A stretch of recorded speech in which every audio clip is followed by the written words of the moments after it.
Alright, let's dive in. DJI FPV. Right. Everyone's been sleeping on this. It's heck of a heavy drone. Let's see when this was first released. It was released back in 2021. Yeah, it's been around for a while now. Let's be real. The FPV community throws shade just because it's DJI. But here's the truth, this thing's still the fastest. I mean, it flies over 140 kilometers per hour. That's like 90 miles per hour.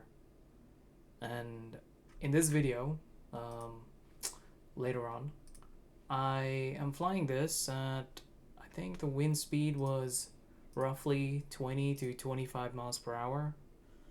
Yeah, like, it eats through the wind like butter.